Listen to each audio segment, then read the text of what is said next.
Assalamualaikum and hello everyone. I am Mila Malang. At this video, we will going to discuss about advertising message, marketing strategy, and social media. So, ano-ano nga ba ang mga ito? At ano ang mga mahalagang papel na ginagampanan dito in terms in our business world? So, this time, we're going to discuss about that. Advertising message and marketing communication and social media. Advertising message and marketing communication. These two are two forms of communication used by businesses to promote their products or services.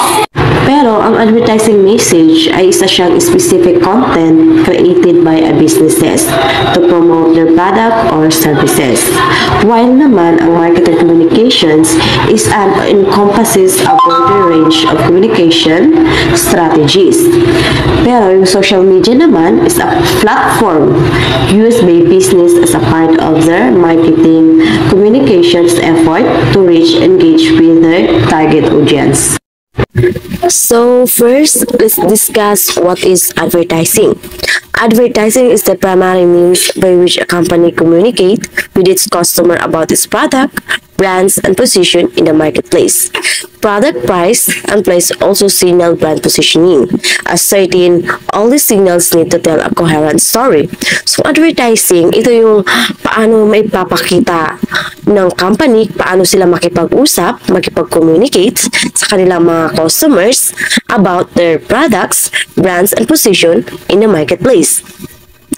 At kung paano ipakita ng isang company kung ano ang kaya nilang i-offer about the product, price, na kanilang mga brands, at kung paano ipakita ng isang company kung bakit sila special and unique. So, if ad claims that the brand is an exclusive premium brand, the product needs to be high quality, price relatively high, and distribute relatively exclusive.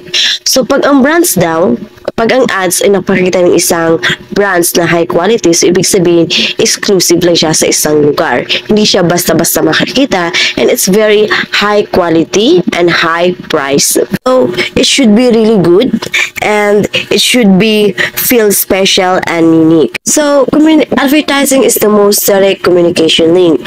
Why? Because it's like a direct line of communication. Because through advertising, mas madali para sa atin to be aware about the products, brands, and quality of their product. For many people, the word of advertising connotes television, commercial, as certainly this is fun form of advertising. TV commercial and print ads in magazine, billboards, online banners represent much of the typical advertising budget. So, pag naririnig natin yung words advertising, diba, agad na tumatatak sa isip natin yung mga TV commercials, print ads, yung sa mga television. Ito sila is which can be fun and entertaining. So, company use these kinds of medium to reach a lot of people and get their message through across. So through advertising, mas malawak yung sakop nito at mas malawak yung nararating niya. We become aware about the products and brands and about the company. That's why sinabi nga na ang advertising is the most direct communication link. So, what type of ad should we run? So, ano nga ba yung ad na gagawin natin, maaari natin gawin? We can decide what type of ad should we run once we know this. 3. First, what are advertising goal, which require that we know. Next, what are marketing goal, for which we need to know. Then, what are corporate goal. So, kung gagawa tayo ng advertising or ad, we should know these 3, our advertising goal, our marketing goal, and corporate goal. So, why advertising is important? First, advertising facilitates customers awareness. So, it helps customer, natutulungan yung mga customer natin to become aware of our product or brand. It's like a way to let people know that something exists. So, binibigyan natin sila ng idea or pinapakita natin sa kanila na there are something exists. Then second, advertising attempt to persuade potential customers that the future brand is superior to competitors' marketing offers. So, ibig sabihin, advertising tries to convince potential customers that the advertised brand is better than its competitors. Its aims, so, to show what the future brand's superior. So, advertising has both short-term and long-term effects by customer. We mean that only that effect occur immediately or very short after the exposure, but also that effect is short duration of short-lived. So, ibig sabihin yung short-term and long effect natin, kung sinabing short-term effect, ibig sabihin, short-term effects means that the impact of advertising can be happen immediately or shortly after seeing the ad. However, this effect may not last very long. So, nakikita natin agad yung effect or resulta pero hindi siya tumatagal. When you say long-term effects, mean that influence of advertising may not appear right away, but it can have a last impact even after seeing the ad. So, hindi natin nakikita agad yung resulta ng long-term effects, but tumatagal naman siya sa mga tao. So, dito nga, by long term, we mean both that the effect of ad might not appear immediately and also that effect are sustained for long after the advertising exposure. Yun ang yung sinabi ko kanina. So next, the role of advertising is to strengthen brand awareness, positive attitudes, perception of brand equity, and so on. It turns enhanced attitudes become manifest in behavior. More purchases, more expensive purchases, more frequent purchases, and word of mouth among the target customer.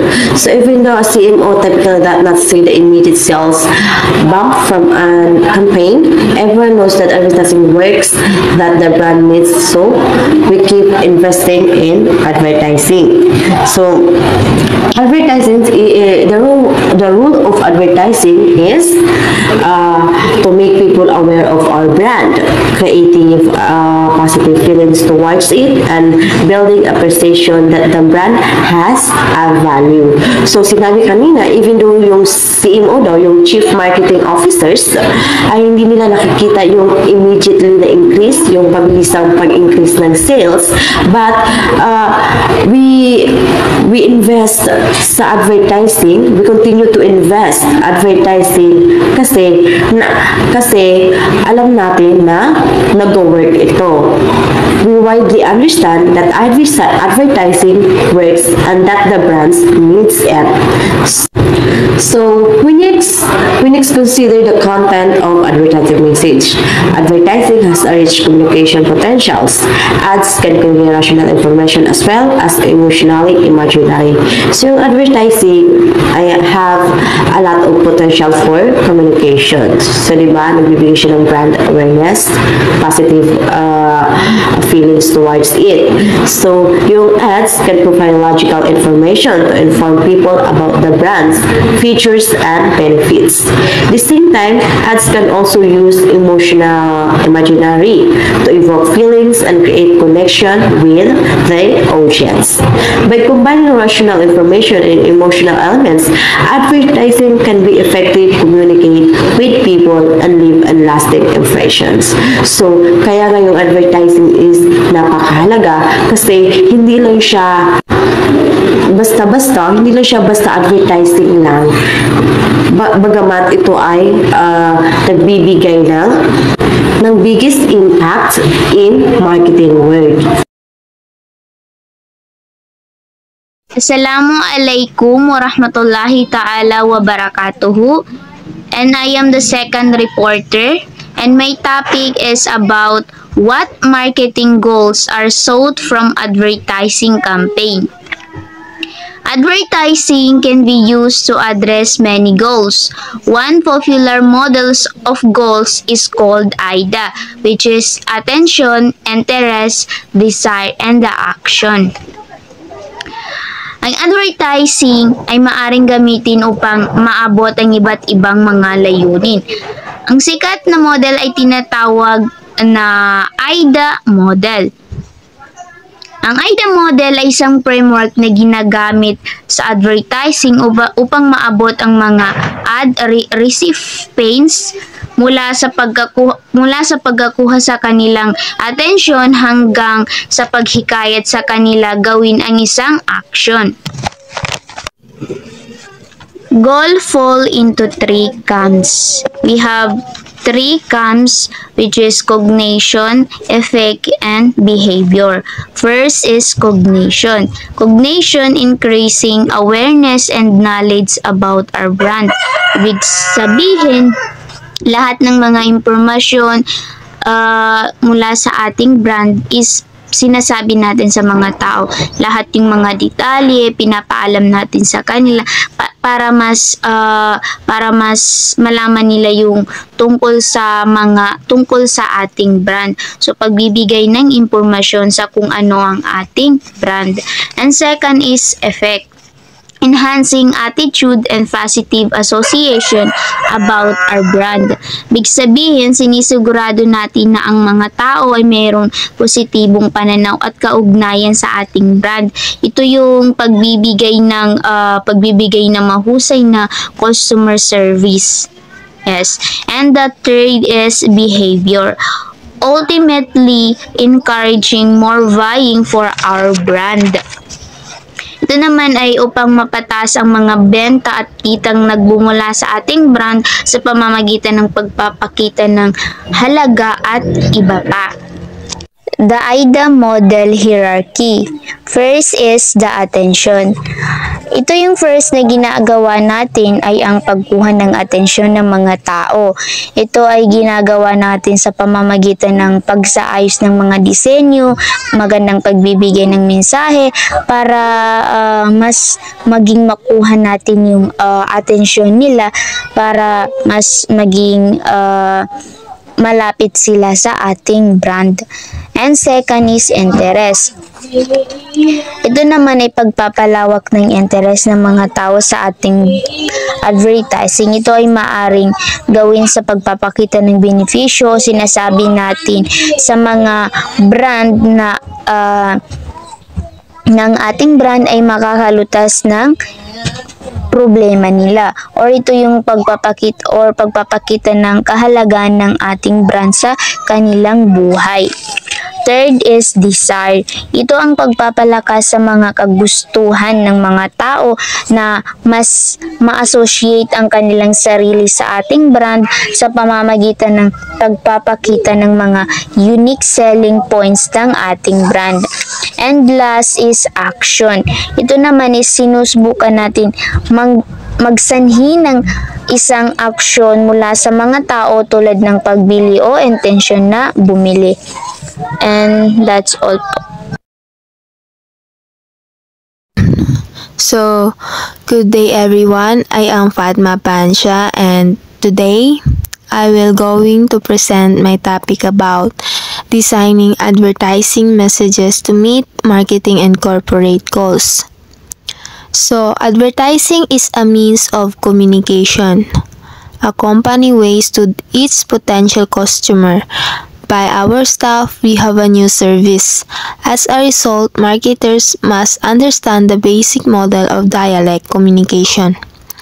So, when we say that advertising is a means of communication, tinutukoy natin kung paano ginagamit ng mga kumpanya ang advertising to send messages to their potential customers. In the classic model, there is a source, a message, and a receiver. The source intends to send out certain information, which is encoded and then transmitted. The receiver then decodes the message. In this case, si company po, si sender, which is yung nagpapadala o pinagmulan ng mensahe, while si customer naman po, si receiver, which is yung tumatanggap. So next, if marketing is said to be the 4 P's, here are the 6 M's of advertising. First, what is the market being addressed? Next, what is your mission? The objectives of the advertising campaign. And next, what is your message to be communicated? How much money will be spent? What media choices will be implemented? And lastly, how will the effectiveness of the campaign be measured? Kinds of ads, we have cognitive ads. Cognitive or rational appeal engages the consumer's brain. The ad gives the consumer a reason to buy the product that is practical or functional. In simple terms, cognitive appeal in advertising is nagbibigay ng information and reason sa mga mamimili kung bakit dapat nilang bilhin ang product. It aims to offer practical benefits to consumers. For example, if a toothpaste is being advertised, maaaring ipakitang mga katangian nito tulad ng pagpapaputi ng ngipin, long-lasting fresh breath, and more.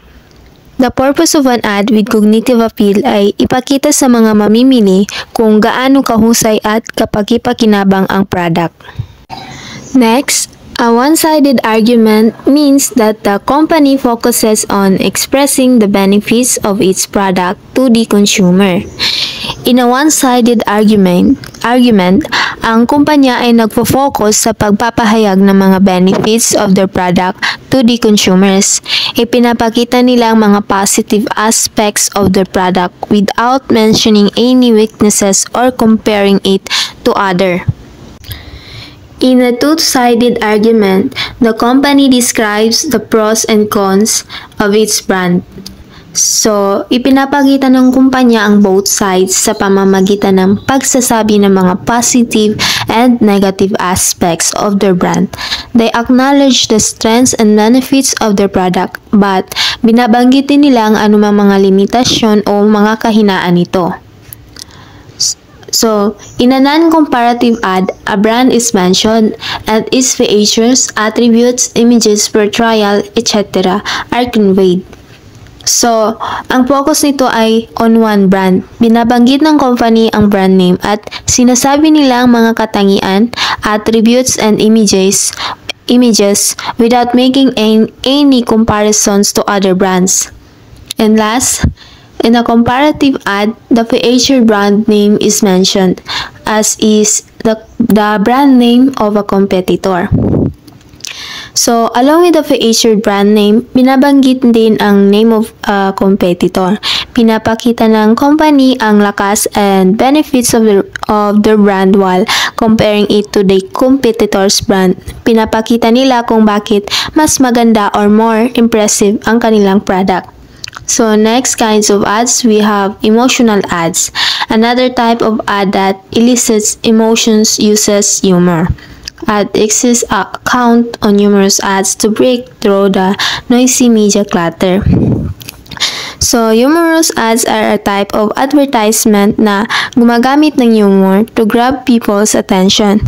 The goal is to make people laugh and create a positive association sa mga products or brands na ina-advertise. By using humor, advertisers hope to make the ads memorable at may pakilalang mga products sa kanila. It is a popular strategy in advertising that aims to create a positive impact and success for the products. So, humorous ads are popular because they're fun and they win a lot of awards in the advertising industry. They're seen as clever.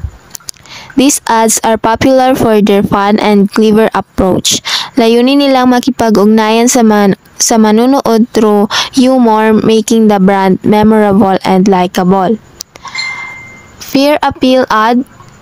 Fear and embarrassment are negative emotion but have been used to sell both products and social marketing ideas. For example, buy this deodorant for mouthwash so that you won't smell. These ads, gumagamit sila ng takot at hiya na nagsasama ng negative emotion to sell products or convey social marketing ideas. These ads aims to motivate consumers na kumilos para iwasan ang mga consequences. Subliminal ad have long been a curiosity. Long time ago, a print as for an alcoholic beverage featured the bottle and some of its contents poured over ice in glass. The ad was claimed to contain the letters S, E, and X embedded in the ice cube. So, ang ads naman na ito ay isang katanungan sa advertising na may nakatagong message that aim to influence consumer behavior without their conscious awareness. Ang ads na ito ay karaniwan naglalaman ng mga subtle na senyas o nakatagong message that may impact consumer perception and decision making. Image ads. When advertisers talk about emotional appeals, they often mean that the ad conveys an image. So these ads rely on visual elements para iparating ang isang message to evoke emotions without relying heavily on text. They focus on creating visually appealing and impactful images para kunin ang attention ng manonood at makakreate ng lasting impression. So, endorsements are ads that feature a spokesperson on behalf of the brand. These ads can feature celebrities or experts or even screamingly regular people offering testimonials as satisfied past customers. Endorsements features spokespersons such as celebrities, experts, o mga nasisiyang customer na sumusuporta sa isang brand o product. These ads aim to build trust and credibility sa manunood through reputation and influence of the spokesperson to promote the brand effectively. So that's all. Thank you. Good afternoon, ma'am. My name is Marjana Ali. How is advertising evaluated? Whether the strategic goal of an ad campaign can be cognitive, affective, or behavioral. Cognitive. The campaign aims to increase awareness, knowledge, or understanding of the product or brand among the target audience. It focuses on providing information, educating consumers about features or benefits, or changing perceptions. Second is affective. The campaign aims to evoke specific emotions or feelings in the audience to create a positive association with the brand. It focuses on building emotional connections, generating brand affinity, or shaping consumers' attitude and preference. And the last one is behavioral. The campaign aims to drive specific actions or behaviors from the audience, such as making a purchase, signing up for a service, or visiting a website. It focuses on influencing consumers' decisions making and driving tangible outcomes. Each strategic goal serves a different purpose and requires tailored messaging, creative executions, and measurement metrics to evaluate its effectiveness in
Good day everyone, I am Ashreya G. Mama and my topic or my report is all about the social media.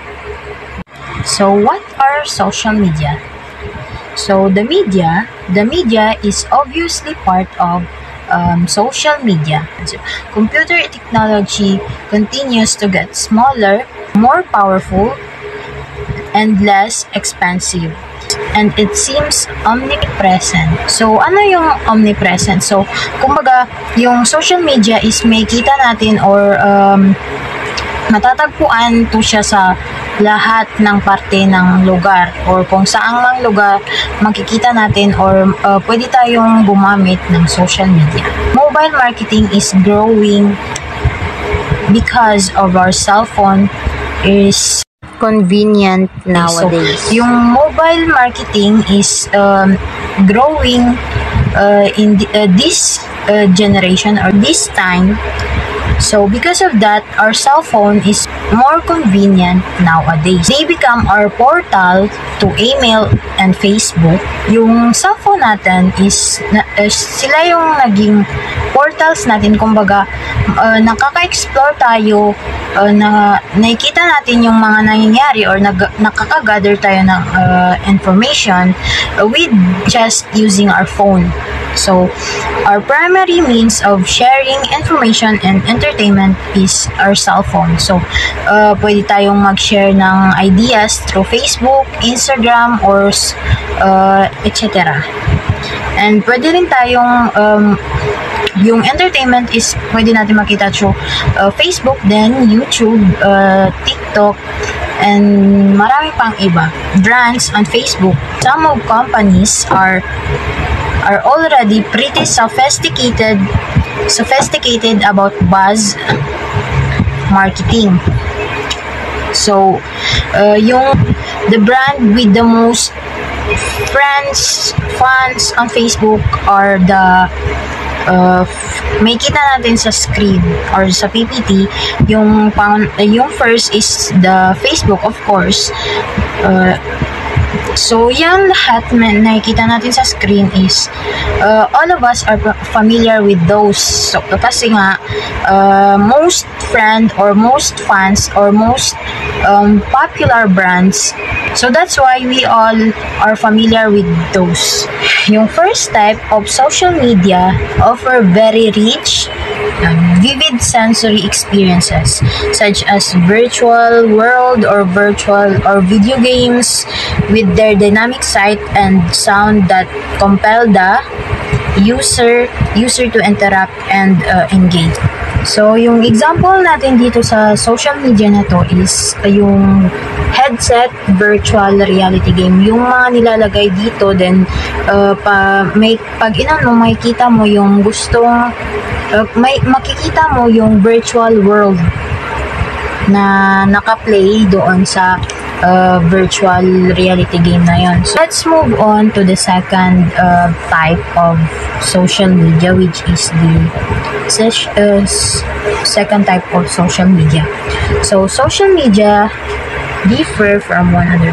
So, this social media is different from the first social media because it is a primary social in nature, such as social network sites, which serve as place to asynchronously hang out with friends. So, on space like Facebook, friend chat and share photo, music, and videos, sharing slice of life with friends is a goal.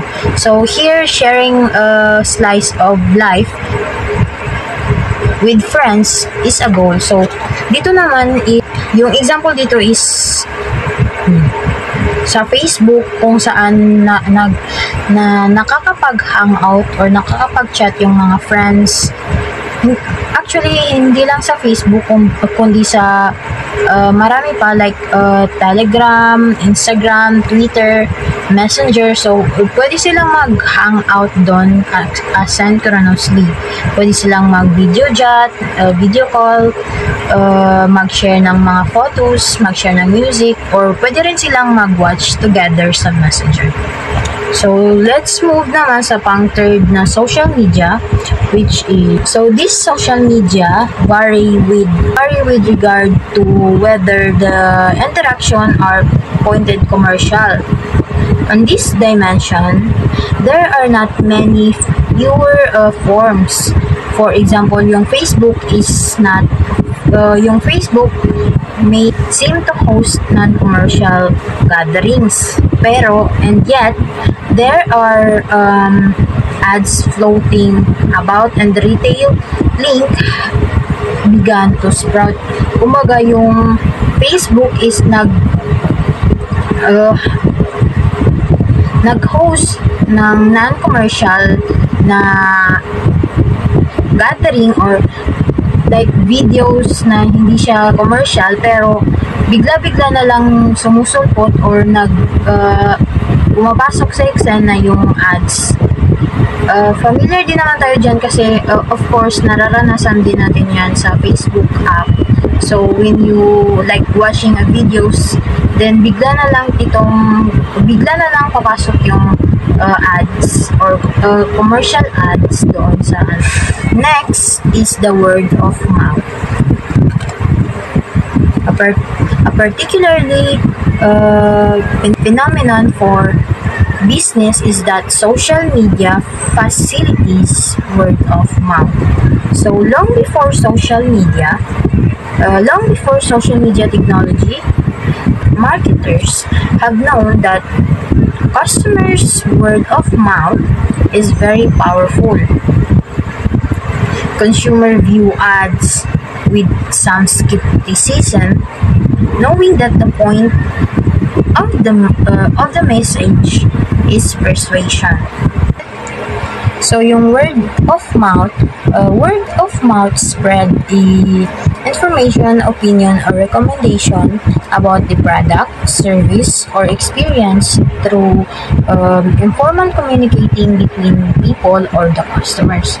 That's why the marketers know that the customer's word of mouth is powerful. Kasi through spreading information, kumbaga nakakahikayat yung mga customers, or pwedeng if the product of the company or business is not good, so if ni-spread yun ng customer to others, is maapektuhan nun yung product ng company. Pero if the product is good naman, then the customer spread about it, then pwede rin itong maging maganda sa product ng company. So that's why the marketer thinks that the word of mouth or the marketer's customer's word of mouth is powerful. So who gets whom, or who gets word of mouth? Harris Interactive polls regularly show so the most whom or word of mouth, or the most word of mouth occurs for restaurant and movies. Word of mouth helps because customers seek for novelty and variety. Two is the computer. So whom helps reduce reception of risk due to the product's expense and most customers lacking technology expertise. So word of mouth occurs much less for the medicines and financial because they are personal. Number 2 is the simple inconspicuous goods. It's because whom isn't necessary or exciting. Lastly, the word of mouth network. So what makes a product or event newsworthy, or what makes opinion leaders tell their friends about the latest product they have found. So how does word of mouth works? So word of mouth works on naturally exciting products where the notion of buzz makes sense. Yet, creative brand managers have launched clever as paints that get talked about even for pretty mundane products too. Good afternoon, everyone, and good afternoon to you, ma'am. So, my report is about the networks, social networks. So, social network is defined as the set of actors and nodes and additional ties that link them. So, actors can be customers, firms, brands, concept, countries, and etc. Connection between the actors and relational ties or link. Yung ties can be symmetric. Example, X and Y are co-worker. And directional is X and Y. And they can be binary or vary in strength. And so, of course, social networks have a purpose, importance, and benefits. So, the purpose of social network is connect individual and business by allowing them to share information. Share information like ideas and messages. Company also used social network to create and then their brands, recognition to promote products and services, and answer consumers or queries. So the benefits of the social networking is the ability to help people to connect and stay in touch with their family, friends, and etc. In identifying influentials, many kinds of network analysis may be conducted in a social matrix. The current agenda is to identify likely warm generators. There is a natural intuition that in social networking sites, as in any social circles, some members are more connected, influent than others. Marketers would like to leverage this interpersonal group dynamics. Ideally, locating the highly connected influentials members to induce their trial of products, and in turn to initiate the and propel the diffusion of process. In recommendation system, and propel the diffusion of process. In recommendation system are odd manifestation of social media. They are social. There is social in that data of purchased in the purchase pattern. Or ratings are aggregated over many people. But ultimately, these endorsements come from two strangers. Yet, indeed, consumers trust online recommendation. Number one, when consumers read an endorsement in a chat room, they're dedicated to a sport they follow a health condition they are monitoring.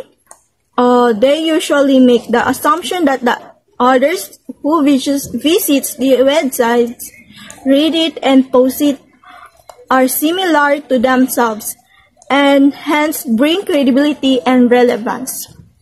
Number 2, consumers. When consumers read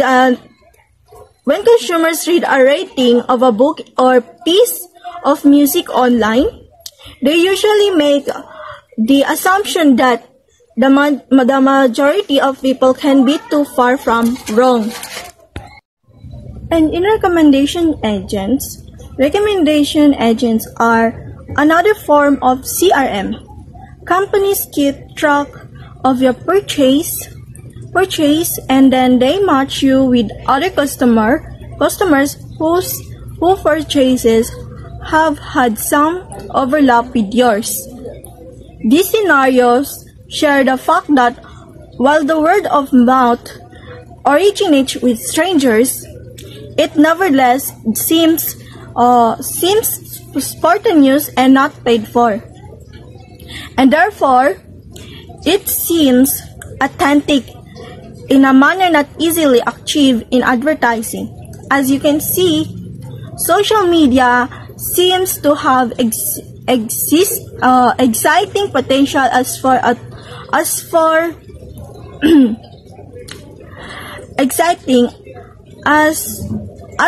potential for marketing. Social networks are fairly easy to track, and recommendation agents are a boon as a systematic means of cross-selling.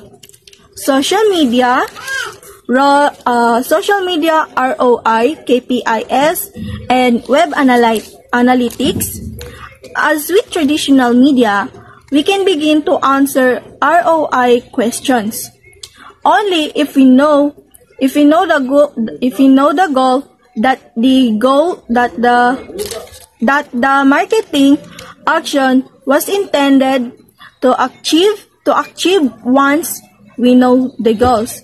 Selecting the media and measures is rather straightforward.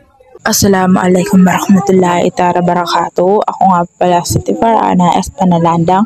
Ang topic ko po ay social media and return on investment and key performance indicator and web analytics. Ang social media return on investment and key performance indicator and web analytics ay mahalaga upang masukat ang epektibong paggamit ng mga estratehiya sa social media, malaman ang mga area para sa pagpapabuti at pagpapalayo sa pag-estimis ng mga kampanya sa social media at pagpaganap ng website. Ito ay nagbibigay ng datos at informasyon at tumutulong sa pagpaplano, pag-evaluate at pagpapabuti ng mga pagsisikap sa social media and website analytics. As with the traditional media, we can begin to answer return on investment question only if you know the goal that marketing action was intended to achieve. One which know to the goal, selecting the media and measure is in the return forward. Ang alimbawa nito ay maaring layunin ng isang company ang pagtaas ng mga benta, pagpapalawak ng reach, pagpapalakas ng brand awareness o paglink ng engagement sa social media. Ang layunin ay pagtaas ng benta, maaaring mag-focus sa digital advertising platform tulad ng Facebook o Google accounts. Kung ang layunin naman ay pagpapalawak ng reach, maaaring mag-explore ng mga social media influencer o mga online publication. Purposive awareness. The purpose-based marketing wants the customer to be aware of their brand and consider it for the process. If you wins to the intense awareness, we seek media that optimize reach, media that idle fit for the target audience. Purpose awareness ay ang taas ng kamalayan o kaalaman ng isang tao tungkol sa isang produkto o serbisyo bago sila magdesisyon na bumili nito. Ito ay yugto ng customer journey kung saan ng potential na customer ay magsisimula pa lamang ang maging interesado o malaman ng isang partikular na produkto o serbisyo. Purpose brand consideration. The prerequisite phase is a key to consumers that consider a brand. Marketers want to offer information to build customers and knowledge of the brand, as well as more presentation to make their reputation favorable as possible. Previous brand consideration ay mga factor o aspeto ng pinag-iisipan ng isang bago sila magdesisyon ng bumili ng isang particular brand o tatak ng produkto. Ito ay mga consideration na naglarawan sa pagkilala, pagpili sa isang brand sa harap ng isang pagpapili.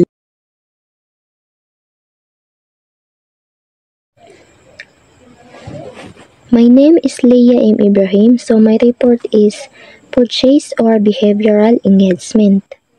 Ang purchase or behavioral engagement sa larangan o sektor ng marketing ay ang pangunahing layunin ng mga marketer ay gabayan ang mga kapabilidad na customer patungo sa pagbili.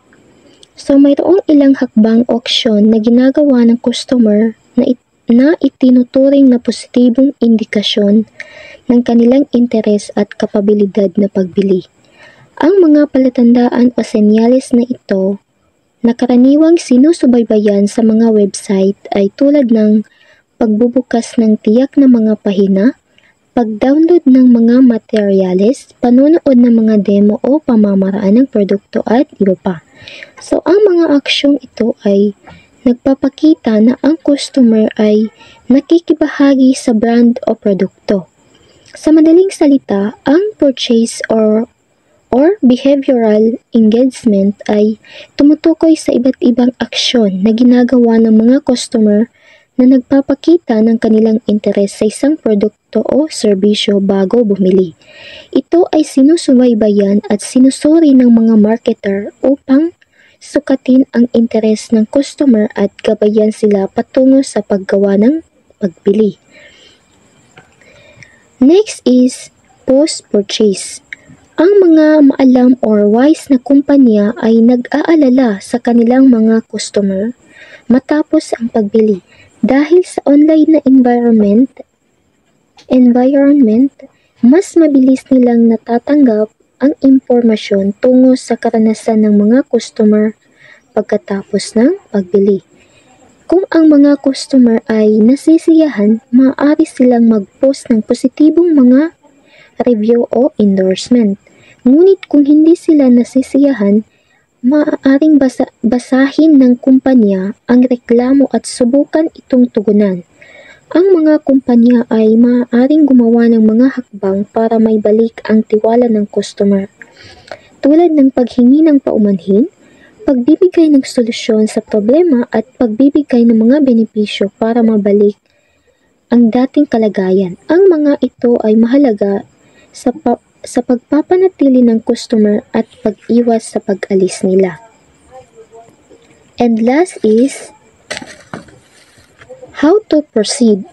So pagdating sa paggamit ng social media, ang manager ay dapat simulan sa pagkilala sa kanilang mga layunin sa marketing at target audience. And piliin ang mga social media platform na tugma sa mga layunin at target audience na ito. And next is iwasan ang tukso na sumali sa lahat ng posibleng mga channel and maging mapili at mag-focus sa mga platform na pinaka-relevant at epektibo. And last is iwasan ang pagkalat ng atensyon sa pamamagitan ng pagsubaybay sa masyadong maraming mga platform. And that's all. Thank you.